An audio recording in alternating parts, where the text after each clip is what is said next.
ಕೊಪ್ಪಳದಲ್ಲಿ ಬಲ್ಡೋಟ ಉಕ್ಕಿನ ಕಾರ್ಖಾನೆಯ ವಿಚಾರದಲ್ಲಿ ರೈತರು ದೊಡ್ಡ ಮಟ್ಟದಲ್ಲಿ ಹೋರಾಟವನ್ನು ಮಾಡ್ತಾ ಇದ್ದಾರೆ. ರೈತರಿಗೆ ಅವರದೇ ಆದಂತಹ ಕಷ್ಟಗಳಲ್ಲಿ ಕಾರಣ ಈ ಕೊಪ್ಪಳ ತಾಲೂಕಿನ ಬಸಾಪುರ ಬಳಿ ಇರುವಂತಹ ಈ ಕಾರ್ಖಾನೆಯಿಂದ ಸುತ್ತಮುತ್ತಲಿರುವಂಥ ಬೆಳೆಗಳೆಲ್ಲ ನಾಶ ಆಗ್ಬಿಡುತ್ತೆ, ಕಷ್ಟ ಆಗುತ್ತೆ, ನಮಗೆ ಬದುಕೋಕ್ಕಾಗೋದಿಲ್ಲ ಅನ್ನುವಂಥ ಆಕ್ರೋಶವನ್ನು ವ್ಯಕ್ತಪಡಿಸಿದ್ದಾರೆ. ಬಲ್ಡೋಟ ಕಾರ್ಖಾನೆ ಮುಂಭಾಗ ಹಾಕಿದಂಥ ಕಬ್ಬಿಣದ ಡೋರನ್ನು ಮುರಿದು ರೈತರು ಆಕ್ರೋಶ ಹೊರಹಾಕಿರೋದು. ರೈತರನ್ನು ನಿಯಂತ್ರಿಸೋಕೆ ಪೊಲೀಸರು ಹರಸಾಹಸವೇ ಪಡಬೇಕಾಗಿದೆ. ಕ್ಷಣ ಕ್ಷಣಕ್ಕೂ ಬಲ್ಡೋಟ ಕಾರ್ಖಾನೆ ವಿರುದ್ಧ ಪ್ರತಿಭಟನೆ ತೀವ್ರಗೊಳ್ತಾ ಇದೆ. ರೈತನೋರ್ವ ಕೆರೆಗೂ ಹಾರಿಬಿಟ್ಟ, ಕೊನೆಗೆ ಈಜಿ ದಡ ಕೂಡ ಸೇರಿದ. ಸ್ಥಳಕ್ಕೆ ಬಳ್ಳಾರಿ ವಲಯ ಐಜಿಪಿ PS ಹರ್ಷ ಅವರು ಭೇಟಿ ಕೊಟ್ಟರು. SP ಡಾಕ್ಟರ್ ರಾಮ್ ಅರಸಿದ್ದಿ ಅವರಿಂದ ಘಟನೆ ಕುರಿತು ಮಾಹಿತಿಯನ್ನು ಕೂಡ ಪಡ್ಕೊಂಡಿದ್ದಾರೆ.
ಕೊಪ್ಪಳದಲ್ಲಿ ಬಲ್ಡೋಟ ಉಕ್ಕಿನ ಕಾರ್ಖಾನೆಗೆ ತೀವ್ರವಾದಂಥ ಆಕ್ರೋಶಗಳು ವ್ಯಕ್ತವಾಗ್ತಾ ಇದೆ.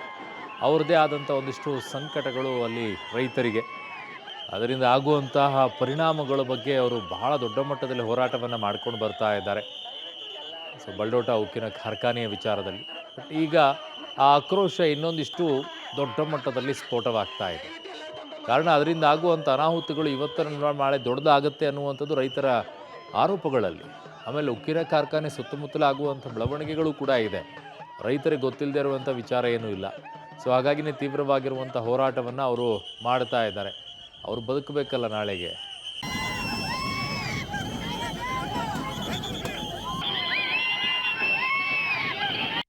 ಈಗ ಕೊಪ್ಪಳ ಜಿಲ್ಲೆಯ ಹಲವಾರು ರೈತ ಸಂಘಟನೆಗಳು, ರೈತ ಮುಖಂಡರು ಈ ಕೊಪ್ಪಳ ಒಂದು ಕೆರೆ ಬಗ್ಗೆ ಸಂಬಂಧಪಟ್ಟಂತೆ ಜಿಲ್ಲಾಧಿಕಾರಿಯವರಿಗೆ ಒಂದು ಮನವಿ ಪತ್ರ ಸಲ್ಲಿಸೋರಿದ್ರು. ಕೊಪ್ಪಳದ ಮಾನ್ಯ ಜಿಲ್ಲಾಧಿಕಾರಿಯವರೊಂದಿಗೆ, ನಮ್ಮ ಪೊಲೀಸ್ ವರಿಷ್ಠಾಧಿಕಾರಿಗಳೊಂದಿಗೆ ನಿನ್ನೆ ಒಂದು ಅನೌಪಚಾರಿಕ ಒಂದು ಸಭೆಯನ್ನು ನಡೆಸಿ ರೈತ ಮುಖಂಡರೊಂದಿಗೆ ಸತತವಾಗಿ ಒಂದು ಸಂವಾದದಲ್ಲಿ ಇದ್ದರು ನಮ್ಮ ಅಧಿಕಾರಿಗಳು. ಮಾನ್ಯ ಸರ್ಕಾರದ ಪ್ರತಿನಿಧಿಯಾಗಿ ಜಿಲ್ಲಾಧಿಕಾರಿಯವರು ಸಹ ಇವತ್ತು ಬಂದು ರೈತರ ಒಂದು ಮನವಿ ಪತ್ರ ಸ್ವೀಕರಿಸಿದ್ದಾರೆ.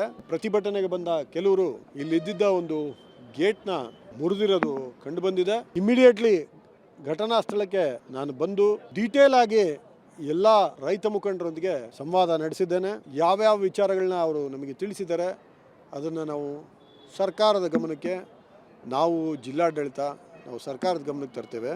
ನಾನು ರೈತ ಬಾಂಧವರಲ್ಲಿ ಒಂದೇ ಮನವಿ ಮಾಡಿದ್ದೇನೆ, ಪ್ರಜಾಪ್ರಭುತ್ವದಲ್ಲಿ ಯಾರು ಬೇಕಾದರೂ ಮನವಿ ಪತ್ರ ಸಲ್ಲಿಸ್ಬೋದು. ಶಾಂತಿಯುತವಾಗಿ ಸರ್ಕಾರಕ್ಕೆ